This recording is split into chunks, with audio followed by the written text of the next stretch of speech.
नमस्कार दोस्तों, कैसे हो आप सब। आशा करती हूँ आप लोग ठीक होंगे। तो आज सुनाएंगे आप सभी को सुहाग गीत।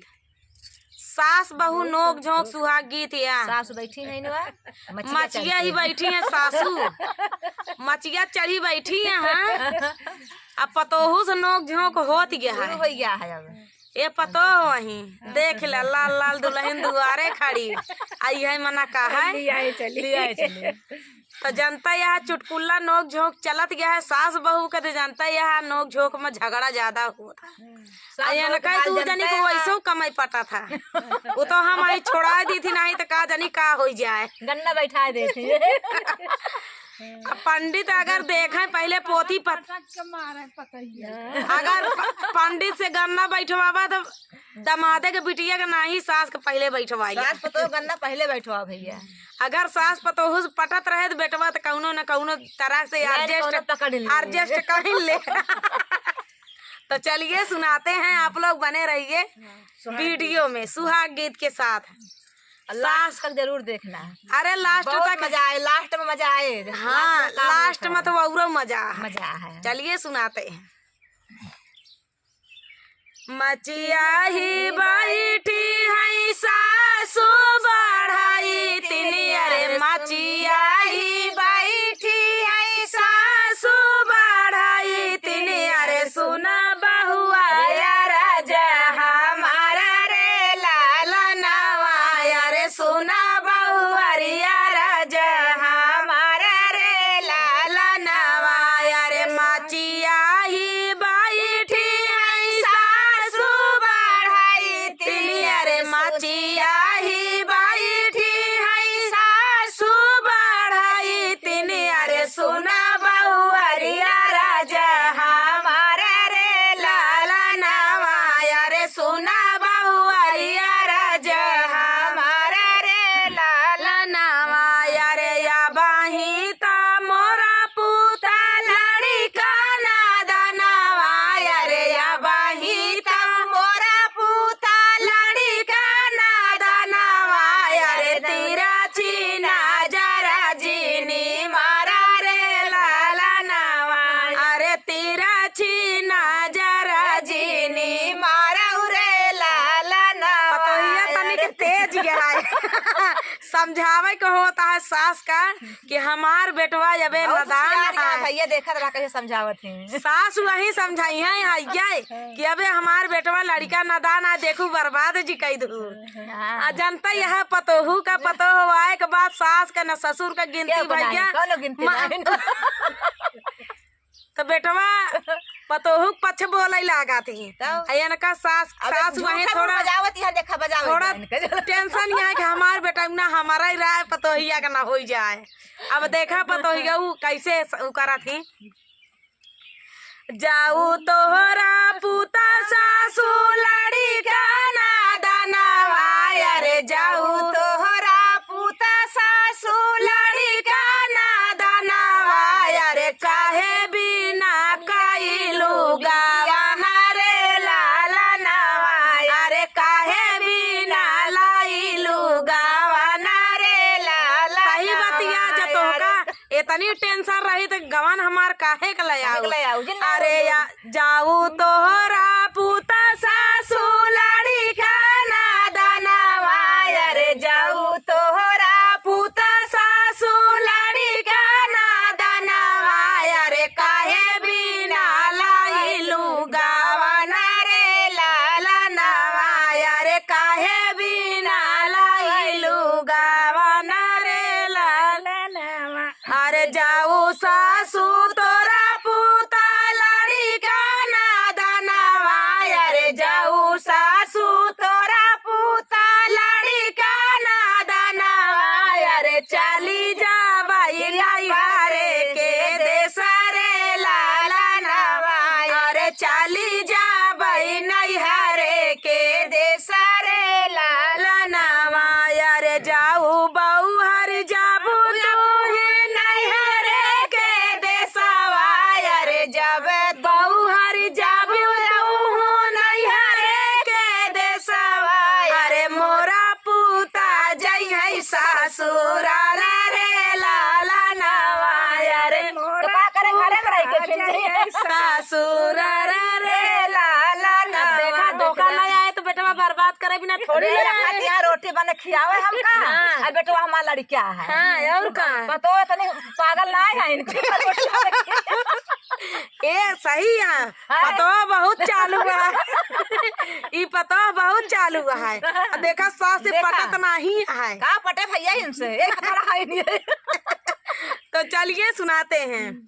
जाऊ तोहरा पुता सासू लड़ी का नादनवा रे जाऊ तोहरा पुता सासू लड़ी का नादनवा रे चली जा भाई नैहरे के देसारे लाला नवा रे चली जा भाई नैहरे के देसारे लाला नवा रे जाऊ बाऊ हरी जाबिउ तू नैहरे के देसावा रे जाऊ बाऊ हरी जाबिउ तू ही नैहरे के देसावा रे मोरा पुता जई है सासुरा रे लाला नवा रे मोरा पुता जई है सासुरा रे लाला। अब पतोहिया के बारी है देखा पतोहिया झपट के जवाब दे दिया है सास का।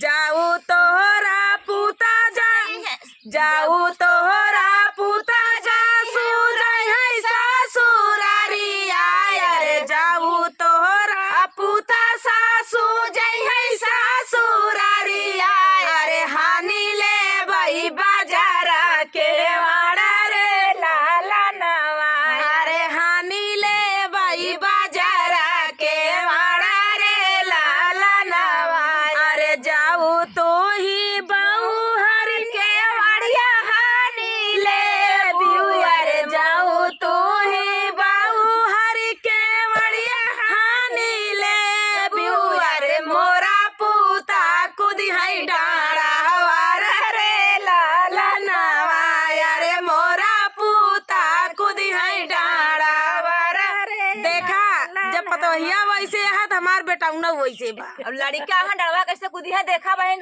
कैसे कूदी है डरवा ए लड़का है पतोहू के लगे डरवार कूदता हमार बेटवा के नहीं कूदता समझू। आ सुना चला ज्यादा हमारे बेटवा का आदत जी बर्बाद करा तू तो का समझावा तो ही समझ जा। अरे तो समझ बूझ के रोटी घर में तो खाली आखिर तुम्हारा उगल होता और कुछ नहीं होता है। पतो हो जान ले एकदम हमारे बेटवा को फंसा ले भाई जान ले। तो चलिए सुनाते हैं। जाऊ तो ही बहुहरी जब देवियों के मड़िया रे जाऊ मोरी बहुहर तू ही है बियू के मड़िया अरे मोरा बेटा कुदाई डाड़ा वार रे लाला नवा अरे मोरा बूता कुदाई डाड़ा वार रे लाला नवा अरे जाऊ सासू तोरा पुता कुदी है डाड़ा वारा रे जाऊ सासू तोरा पुता कुदी है डाड़ा वारा रे सोई जा भाई माया के गोदरे लाला नवा रे सोई जा भाई माया जी के गोदरे लाला नवा अरे जाऊ बाऊ हरी सोई बुतू माया जी के गोदिया रे जाऊ बाऊ हरी सोई बुतू माया जी के गोदिया रे मोरा पुता सोई है गोड़ा वारे रे लाला नवा रे मोरा पुता सोई है गोड़ा वारी रे। हाथ बतिया सही है जब तू ये तनी चलाकिया तो तोरी चलाकी के हमारे पास उपाय बा। तो अपने बेटा गोड़वारी सोवती है ना कमी तो नहीं किया है। अब देखा गोड़वारी सोत यहाँ कमी भले आप सास वही महतारी जैसे तोहार वैसे हमारे बेटवा के महतारी महतारी तो महतारी जब तू उनके गोदी में सोबू तो तोरे गोड़वारी के सो जाएंगे। उनका सरियारी कह दिया ना लड़का काहे बनाए सरियारी करत है घबरा जी तू करा देखा कैसे करत जाऊ सास हमारे लेकिन यह देख ला इतनी हम कहा थे पतोहिया कितनी चला गई है हमार मतलब इतनी चतुर पतो भगवान सबका दे तब बेटवन का बीते बिना मुंह घुंघुट ना काढ़ित खोले रही थे देख ले हम मुंह जाता ये खोले जाते हैं। हाँ, हम बार बार मुंदा तही पतो हमार जान लगे एकदम अरे मॉडल जमाना आया है तो मुंह से थोड़ा मुंडा है खुला रहा है इसमें चला आज तो मॉडल जमाना आया मुड़ खोल के चलती हैं अभी हाँ जींस सब पैंट पहन लेंगे इनका अरे पहले जाता है तो कहाँ बाकी है कौनो भरोसा नहीं ना इरादा कैले हैं यहाँ पहला जाए देखा जाए देखा जीत जाबे इनसे तब ना हाँ अब देखा है हम जीता थी कैसे ये जाऊ सासू तोरा पूता सोई है गोड़ावारी आया रे जाऊ सासू तोरा पूता सोई है गोड़ावारी आया रे जलाती आगिनी जारी जाबाई रे लाला नवाया रे जराती आगिने जारी जाबाई रे लाला गुस्सैली पतोहिया इतनी गुस्सैल निकले हमका पता नहीं रहा जान नहीं पाए हम शादी कर लो शादी का हो पतोहिया देख सुन के करू हो कि अगुआ के सिर्फ ऊपर भरोसा के बुलेट पे नहीं बुलेट दहेज लाइके जमानत मान से आए दहेज लाइके पतो होला यहाँ पतो कपर चढ़ी मिलबई करे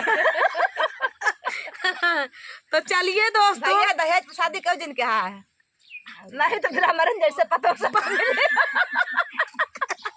तो चलिए सुनाते हैं अरे जाऊ तोहरा पूता सासू सही है गोरावारी आय अरे जाऊ तोहरा पूता सासू सही है गोरावारी आय अरे जलाती आगिने जारी जाबाई रे लाला नवाया रे जलाती आगिने जारी जाबाई रे लाला नवाया रे जाऊ बाऊ हरी जराती आगिने जादी जाबिऊ अरे जाऊ तोड़ है जाऊ बाऊ हरी जराती आगिने जारी जाबिऊ अरे मोरा बूता पानी से बुझैया रे लाला नवा तार गुस्सा बुता देंगे घबरा जी ठंडाई जाइए मतलब क्या कहा थी ताप ताओ जाऊ बाऊ हरी जराती आगिने जारी जाबिऊ अरे जाऊ बाऊ हरी जराती आगिने कूदी जाबिऊ अरे मोरा पूता पानी से बुझई है रे लाला नवाया रे मोरा पूता पानी से बुझई है रे लाला नवाया रे मचिया ही बैठी है सासू बढ़ाई तीन अरे मचिया ही बैठी है सासू बढ़ाई तीन अरे सुना बाऊ हरिया राजा हमारा रे लाला नवाया रे सुना बाऊ हरिया राजा हमारा रे लाला नवाया रे ये कही काला तोरा लगी है ना बाऊ हरिया रे कही काला तोरा लगी है ना बाऊ हरिया रे मोरा पूता बाऊ तई चाला करे लाला नवाया रे मोरा पूता बाऊ तई चाला बड़ा हो गए भैया इतना करते अब देखा एक बरस बीता 2 बरस बीता इनका नाटक हम देखा तही हमार बेटवा धीरे धीरे पाला शुरू कर दे सयान हो गया बहुत होशियार बुढ़िया है भैया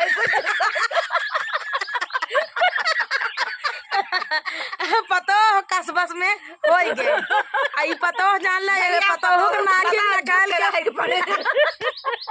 ए पतो वो झुक के रहबे कर भैया झुक बेटवा करे आया है इतना करके बेटवा सयान कह ले गई हां तो वो तू नाटक में रह गई अब बेटवा ये पाला चली गई दिन दिन सयान तो होबे करने का लड़के रही बता का लड़का न दानवा ही रहे का बेटा बोला सुपोन थोड़ी रहे ना जानते बुढ़िया तनी होशियारी है जिंदगी पहली बार ऐसी बुढ़िया पाले पड़े हो तो देखा सास पतोहू की जोड़ी आप सबका कैसे लाग कमेंट में जरूर बताया हम तो वही पड़ोसिन अब पड़ोसिन के काम आ मजा लेब लड़ाऊ आ लड़ाऊ देख ला लड़ाई आग बरत रहे तो बुताऊ पानी धरे यहाँ लगे पानी यह बगली रखे यही कि आग बरता तो यह शुरू कर दे बुताई दी लेकिन ओके काम नहीं पड़ा इनका बेटा के बस में ये आई गई ये ज्यादा उछरत रही नहीं हरे के अरे भैया हम जान रहे पड़ोसी आग लगावत का करी नहीं भैया हम कतल देखे आग लगावत आखिर लोटक पानी हम दिखाए आखिर आग लगावत ना पानी लाई काहे बिना ये पानी लाए कि मान ला अगिया लागे मान ला लागी नहीं गे कौनो तरीका से ये कहती वो कहती से चाहिए तो लागई बा तो ओका बतावे काम में आए जुटा है महुआ पाती मान ले का चिनगी चली हवे इनके घरे सास पतोहू के झगड़ा में। तो चलिए दोस्तों इसी तरह के गीत पड़े हुए हैं चैनल पे आप लोग जाके देख सकते हैं। तब तक के लिए मिलते हैं अगले वीडियो में, तब तक के लिए नमस्कार।